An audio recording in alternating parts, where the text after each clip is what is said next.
Doon ka mga gitumbok ka mastermind sa pagpasilbatay sa Executive Assistant for Market Operations sa Lapu-Lapu City ang nasikop human malutsi o warrant of arrest si Luan Merondina sa report.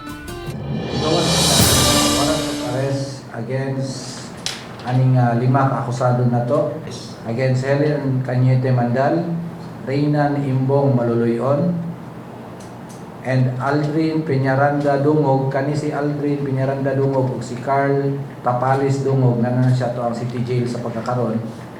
Giserve na sa ilang warrant of arrest. Sunod-sunod nga giserve ang warrant of arrest kagabi batok sa pangu sa clearing team sa Lapu-Lapu City nga si Helen Mandal ug sa laing kawani sa clearing team nga si Reynan Maluluyon.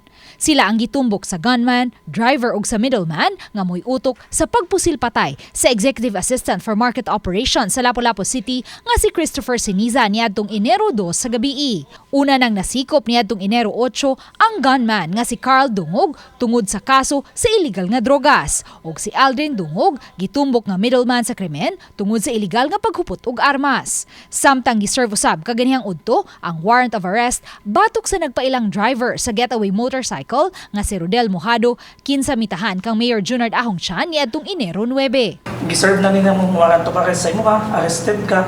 So you will be taken dire sa among custody. Matod sa mayor, sa 5 nga nalambigit sa krimen, sila si Helen, Reynan ug Aldrin pulos mga sakop sa clearing team. Samtang ang driver nga si Rodel tanod sa barangay Luok.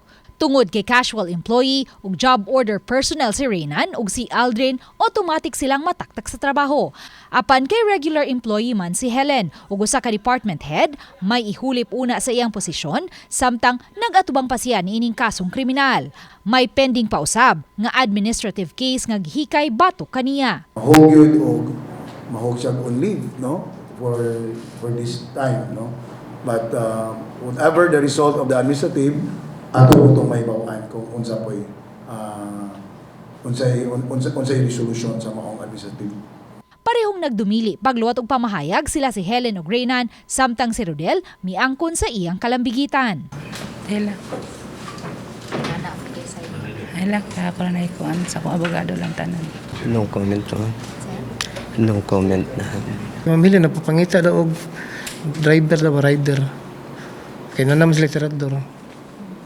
Mato nga iyakang giadtos barangay ni Aldrin Dungog. Gihangyo ko niya nga ako rin padayban.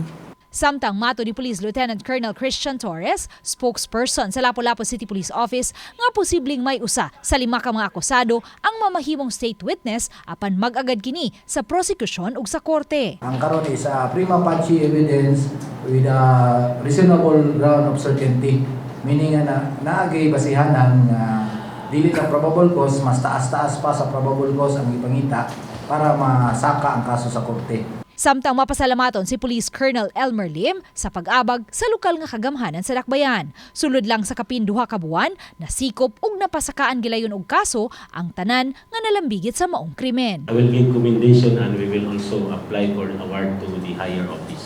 Uban ni Marlon Melgazo, Luan Merondina, Balitang Bisdak.